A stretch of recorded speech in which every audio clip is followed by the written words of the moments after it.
Hi friends, welcome to Aravind Tamil channel. Hi friends, அனைவருக்கும் வணக்கம். நீங்கள் நம்ம சேனலுக்கு புதுசுன்னா சப்ஸ்கிரைப் பண்ணிக்கோங்க, பக்கத்தில் இருக்கிற பெல் பட்டனை ப்ரெஸ் பண்ணிக்கோங்க. இன்றைக்கி நம்ம சின்ன வெங்காயமும் பூண்டும் போட்டு ஒரு கார குழம்பு எப்படி பண்ணுறதுன்னு பார்க்கலாம். எப்படி பண்ணுறது பார்க்கலாமாங்க. அதுக்கு என்னென்ன தேவையான பொருட்கள்,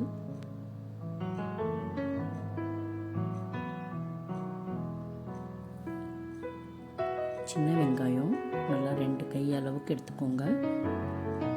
ஒரு 2 தக்காளி கட் பண்ணி வச்சுக்கோங்க. நல்லா ஒரு பவுல் ஃபுல்லாக பூண்டு, ஒரு கையளவு உங்கள் கையளவு நல்லா ஃபுல்லாக பூண்டு, கொஞ்சம் கருவேப்பிலை, கொஞ்சம் கொத்தமல்லி, ஒரு பெரிய நெல்லிக்காய் சைஸ் அளவு புளி,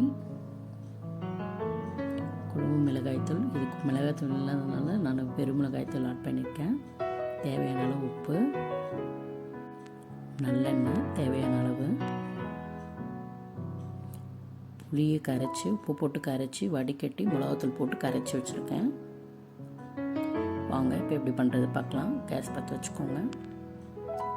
மண் சட்டியில் செய்ய போகிறேன் நான். நல்ல வாசமாக இருக்கும். அதனால் பாருங்கள், கடாய் காஞ்சதும் இப்போ எண்ணெய் விட்டுக்கலாம். ஒரு 5 ஸ்பூன் கிட்ட எண்ணெய் விட்டுக்கோங்க. நல்லெண்ணெயில் செய்கிறதுனால நல்லா வாசமாக இருக்கும் குழம்பு. அங்கே எண்ணெய் காஞ்சதும் கடுகு போட்டுக்கலாம். கடுகு வெடிச்சதும் வெந்தயம் ஆட் பண்ணிக்கோங்க. அங்கே வெங்காயத்தை ஆட் பண்ணிக்கலாம். நல்லா கலரி விட்டுக்கோங்க.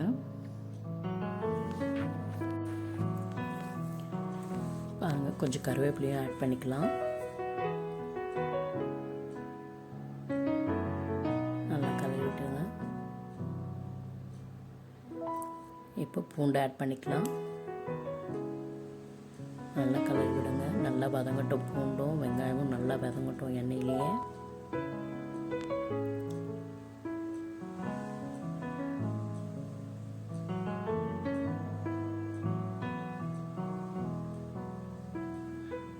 பாருங்கள், நல்லா வதங்கிடுச்சு.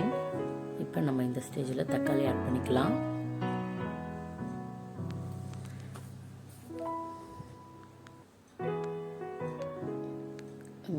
இப்போ தக்காளி சீக்கிரம் வதங்கிறதுக்காக லைட்டாக இதில் கொஞ்சம் உப்பு ஆட் பண்ணுறேன்.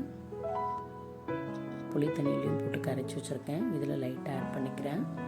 நல்லா வதங்கட்டும். பாருங்கள், நல்லா வதங்கிடுச்சு. இப்போ புளி தண்ணி ஆட் பண்ணிக்கலாம்.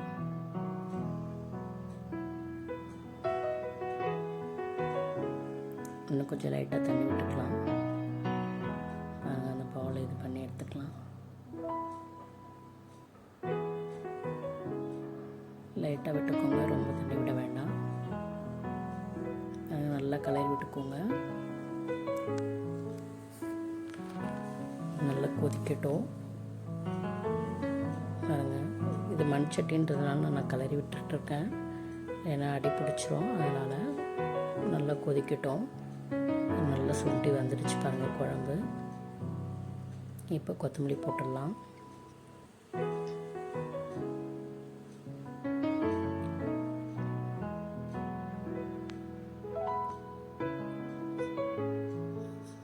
பாருங்கள், குழம்பு நல்லா சுண்டிடுச்சு. பாருங்கள், நல்லா கலர் விட்டுக்கோங்க. நல்லா வந்திருக்கு குழம்பு. பாருங்கள், நல்லா பூண்டு வெங்காயம் நல்லா ரொம்ப நல்லது உடம்புக்கு. எப்பவுமே எந்த ஒரு குழம்பு வச்சாலுமே நம்ம உடனே கொதித்த உடனே எடுத்து இறக்கிடக்கூடாது. சிம்மில் வச்சுருந்தீங்கன்னா அப்படியே மேலே எண்ணெய் திரிஞ்சு நல்லா சூப்பராக இருக்கும்.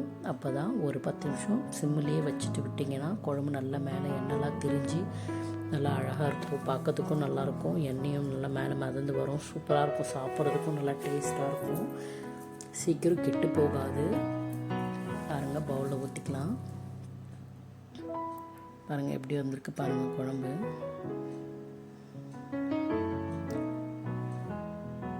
அவ்வளோ சூப்பராக இருக்கு பாருங்கள். பாருங்கள், மண் சட்டிலையும் கொஞ்சம் இருக்குது.